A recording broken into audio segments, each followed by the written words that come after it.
Exporvisões apresenta Na Cadência da História, o seu patrimônio musical, com Gilberto Vieira e Rony Lima. Sejam todos bem-vindos. Vento soprou, raiou o dia, lá vem Maria cheirando a fulô. Vento soprou, raiou o dia, lá vem Maria cheirando a fulô. Vento soprou, raiou o dia, lá vem Maria cheirando a fulô. Vento soprou, raiou o dia, lá vem Maria cheirando a fulô. em cada pedra que Maria pisa, Deus lá do alto improvisa uma canção de amor.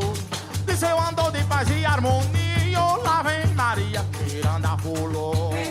Acabamos de ouvir Lá Vem Maria, do artista pernambucano Adiel Luna. No episódio anterior, Maria Eugênia nos contou sua trajetória dentro de uma família de artistas e falou sobre a sua arte através de heranças, singularidades, formações, desafios, superação, realização e disciplina.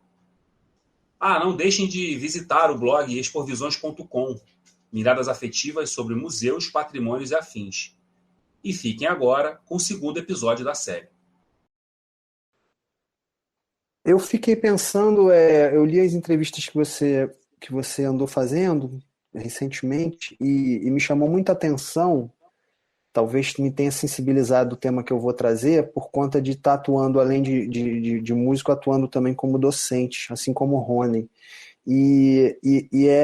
Parece bem claro nas tuas falas a escola como um espaço que não comunica com a experiência da cultura popular, da cultura, não comunica de maneira viva, talvez de uma maneira fossilizada, quando vai fazer festas a partir de determinadas obrigações de calendário, né? Uhum. E aí me chamou a atenção, assim, não chega a ser uma pergunta propriamente dita, uma questão, mas talvez um convite de reflexão, né, sobre o papel da escola, né, dessa instituição aí tão lenta, né? E eu acho que a escola ela vive no divã, né? Porque tem uma pergunta que a escola está sempre se pondo no divã e nunca resolve, né? Que a escola não comunica com o mundo, a escola não comunica com a realidade. Aí quem for estudar, né, a história da instituição vai ver que isso acontece quase desde o início do século XX. Então dá uma sensação que tem uma crise aí de personalidade que não foi resolvida. E ficou bem claro na tua fala isso, né, que quando você voltava das vivências com os mestres da cultura popular brasileira, enfim, e aí você ia encontrar os mestres da escola, parecia que você estava num outro mundo, né, num mundo talvez mais asséptico, mais fechado, não sei, fiquei pensando nesse trânsito, né. Sempre foi muito conflituoso, assim, a minha relação com a escola, né, tanto em razão disso, eu durante as férias, né, dezembro, janeiro, ia lá e vivia todo aquele mundo de saber, aquelas experiências que você comentou com aqueles mestres e tal, e voltava para a escola e era um mundo completamente destacado daquilo, que não se falava sobre absolutamente nada daquilo que eu vivia nas férias e que eu vivia também no cotidiano da minha casa ali, né, que era assim, e eu lembro disso, dessa coisa bem da criança, assim, de não entender, e falava, gente, mas meus pais falam disso o tempo inteiro, e isso é o que tá na nossa vida, e daqui na escola eles não falam nada, eu não entendia, e só me sentia deslocada, porque eu não tinha com quem falar, né, meus amigos também não sabiam o que era maracatu, não sabiam o que era o frevo, não sabiam o que era nada, depois que eu vivia ali cotidianamente. Então, não só com os professores, mas quanto com os amigos também era sempre um pouco limitado, assim, né, até onde a gente podia trocar. E aí, por outro lado, também, eu tinha ali, né, meus pais convivendo muito com a Pel, né, uma grande educadora, Maria Amélia Pereira, com a Lídia e tal, que sempre botavam lenha nessa minha birra com a escola, né, de fato são educadoras muito proativas nesse sentido da crítica escolar e tal, né, do que faz sentido realmente, né, de estar ali e tudo, né, você tá lá 5 horas sentado numa cadeira, assim, todo absurdo que é a escola, que não cabe aqui falar, mas enfim, aí isso era ainda incentivado em casa. Então eu chegava na escola, eu odiava. O que me salvava era que eu tinha uma relação muito boa com os professores, porque como eu faltava muito por causa das apresentações, a gente sempre convidava os professores para ir, ela tá faltando porque é por causa disso daqui. Então eles iam me assistir, e isso foi até a faculdade.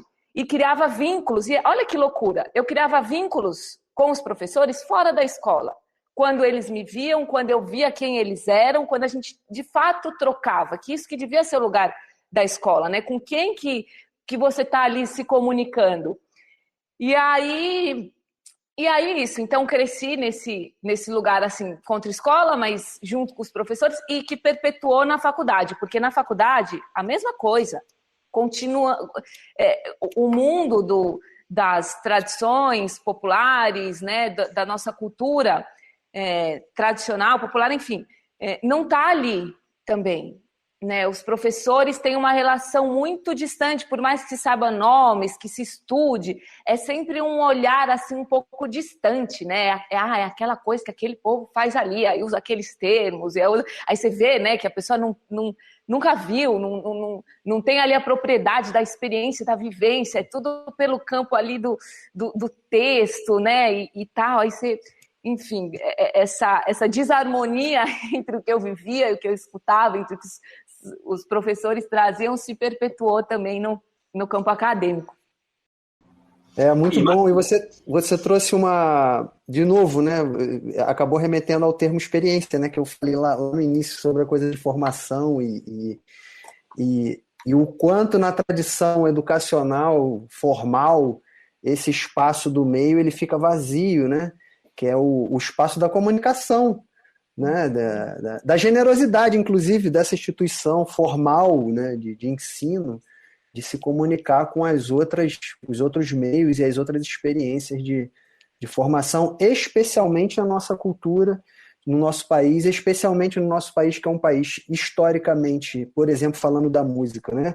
Da canção, um país historicamente analfabeto, onde a força da nossa canção é muito enquanto um meio de comunicação. Eu vi que você falou, inclusive, disso também em uma das suas entrevistas, a potência do corpo, a potência do gesto, a potência da dança como meio de comunicação, né?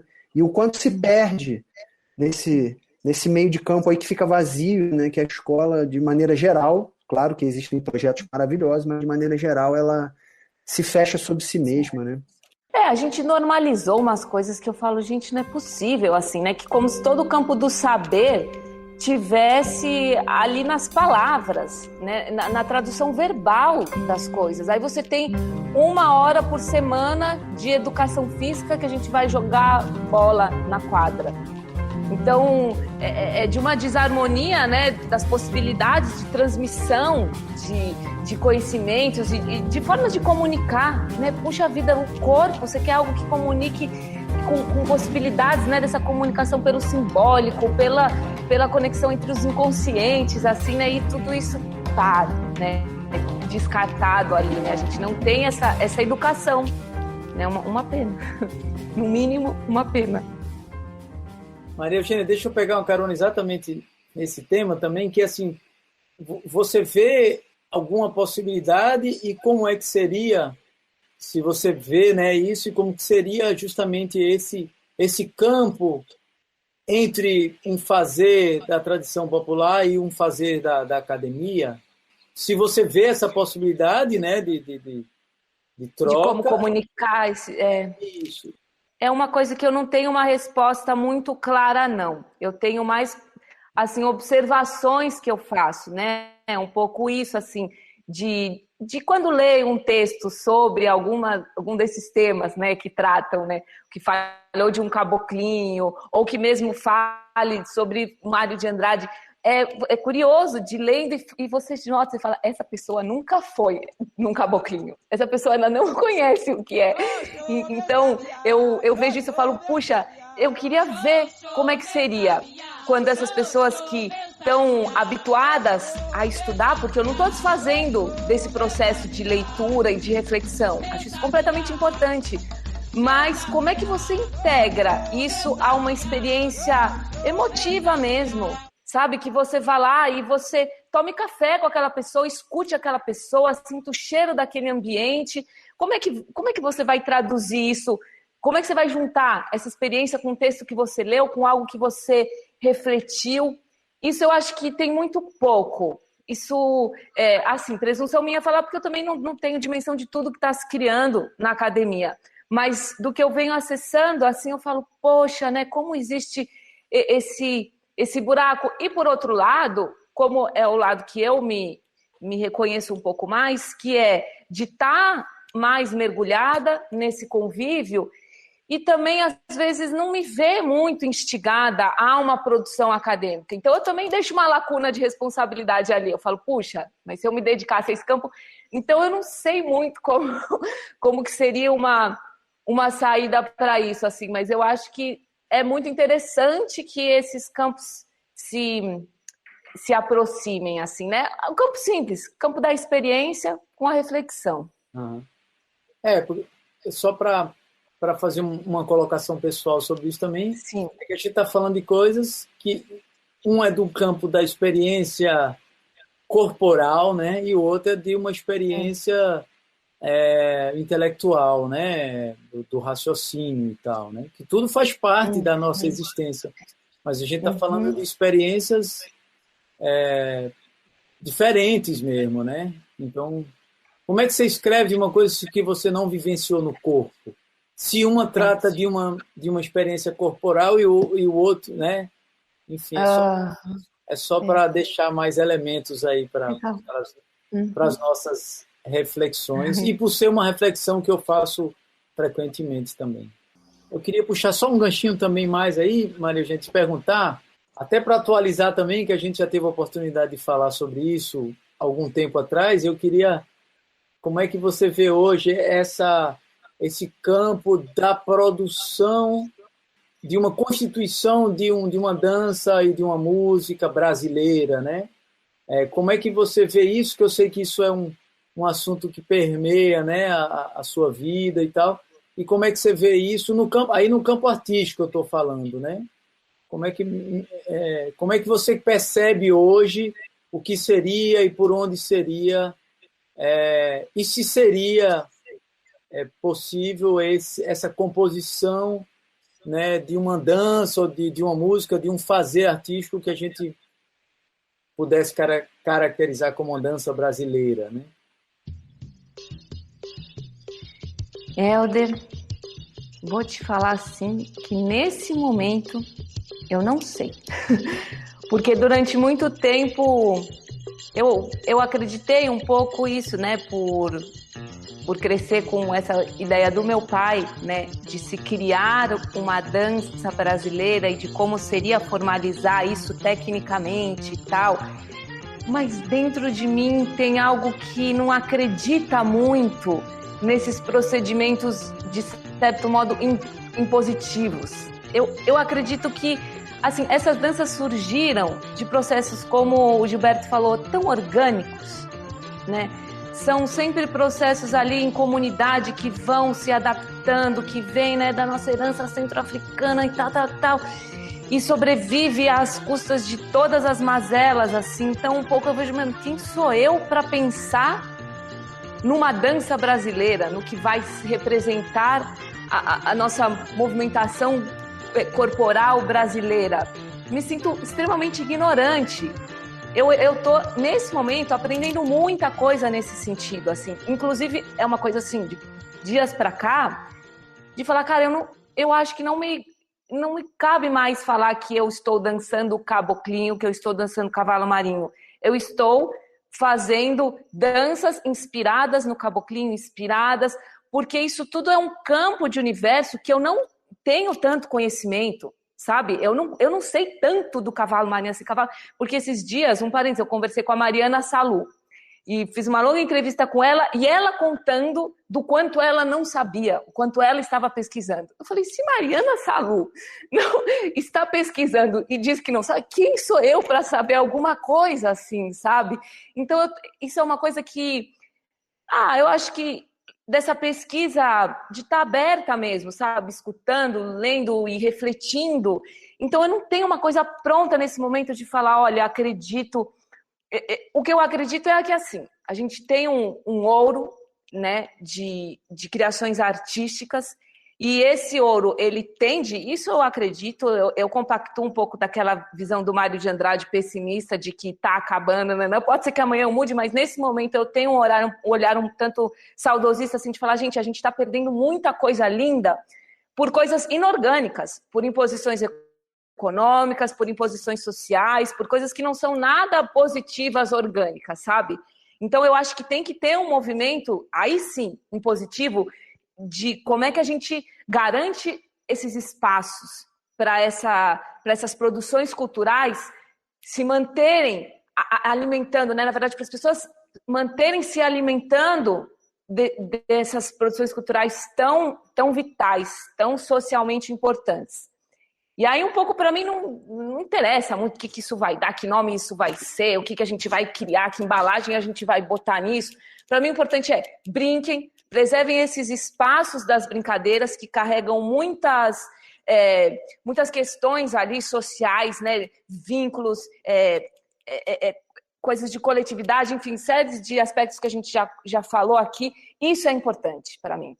Esses ambientes, que nome a gente vai botar aqui, que a gente quer de fora. Eu sou uma pessoa de fora. O que eu vou fazer? Como é que eu vou me colocar como porta-voz disso e tal? Isso aí é penduricalho. O importante é falar, galera, olha para isso daqui, olha quanto de coisa linda tem aqui, presta atenção, isso nos alimenta em muitos sentidos, para além de passos, de toques, de cantos, isso daqui é um alimento humano. Vamos olhar para isso? Vamos saber, tipo, que a gente tem ainda isso, pelo amor de Deus, e valorizar isso, sabe? E, Maria, aproveitando essa pergunta do Helder, na verdade, desde a fala do Gilberto, né? Você acha que isso passa pela escola? Eu te falo isso porque, como professor, eu tenho uma frustração muito grande da estrutura escolar. Em que momento, né, aquele jovem, como todos nós aqui passamos pelos bancos escolares, em que momento a gente passa a achar a escola chata? Né? Você tem um momento em que a escola é divertida, um ambiente divertido, um ambiente de lazer. Em que momento ela passa a ser chato? Existe uma passagem ali que tem a ver com a idade, que tem a ver com aumentos de responsabilidades, né? Então você passa a ter mais disciplinas, mais horários, cumprir funções, cumprir metas, provas, testes, etc. E aquilo vai se arrastando até você sair de lá. Então, a questão que eu fico pensando a partir de todas essas falas é exatamente isso, assim. Isso tudo que você acabou de falar passa pela escola também? Olha, eu acho que tem um pouco essas duas coisas. Eu não sei muito, nunca pensei muito precisamente disso, mas eu acho que tem tanto esse lugar da escola apresentar esse universo, né? Mas também não só como essas referências artísticas, né, que não está na TV e tal, meio como só lembrar que existe isso, mas também, isso eu não sei, mas de algum modo se servir desses procedimentos que são inerentes a essas práticas culturais, né, das brincadeiras tradicionais, né, disso, do desafio, mas ao mesmo tempo da singularidade e de superação pessoal, como é que esses valores também ficam garantidos ali na experiência escolar, né? Como você consegue, dentro de um campo que traga a diversão, traga também o saber, o desafio. Mas assim, eu já estagiei em escola, já fiz trabalhos, isso no campo assim, né, ideológico é muito fácil falar, mas na hora da prática eu sei que é muito difícil, porque você está lutando contra muitas coisas, né? Ainda mais agora que você tem essa coisa do celular, desse tempo louco que a gente vive, né? De quanto tempo a gente consegue se concentrar numa coisa. É muito fugaz. Então é todo mundo meio contra isso, assim, né? Mas talvez o que eu possa dizer é isso, tentar trazer um pouco dessas experiências ali que tem nesses ambientes tradicionais para esse ambiente escolar, assim. Você teve o planta do pé que você colocou na estrada, teve essa experiência em escolas, né? Eu viajei e fui me apresentando, né, por várias cidades de vários estados, em muitos ambientes muito diferentes. E já me apresentei bastante em escola assim. É muito interessante, porque acho que tem isso também, né? A criança, adolescente, a gente cria um vínculo ali, né? Quando eles me veem, e eu acho que era isso um pouco que eu sentia falta, né? Quando eu estava na escola, era de ver quem era aquele professor. A partir do momento que você cria um vínculo com ele, você respeita, você escuta e tal. Então, acho que o espetáculo, ele é um pouco essa ponte, assim, né? Então, sempre quando eu vou fazer algum trabalho na escola, a primeira coisa que eu falo é me apresentar. Já me desarmo. Falo, ó, sou isso aqui, sei fazer isso daqui, não sei fazer isso daqui. Isso me abre já para essa receptividade, para essa troca, assim, né? Então, não... E eu vejo um pouco isso, né? Os professores que me marcaram são esses, assim, que eu via, eu falava, olha essa pessoa quem é, assim, né? Acho que tem um pouco esse lugar.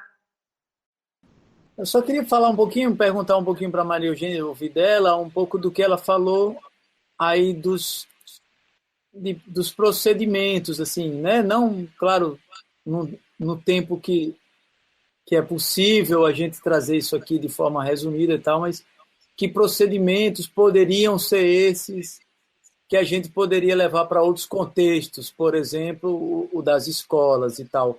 Fala um pouquinho, Maria Eugênia, um pouco, que procedimentos poderiam ser esses?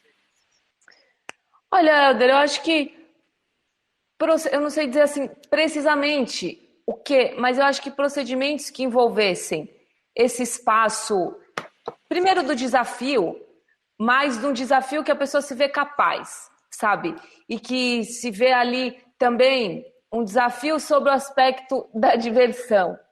Então, a gente tem, né, uma mania de achar que tudo que a gente tem que aprender e tal tem que ser muito difícil, tem que ser, né, uma coisa quase negativa, assim.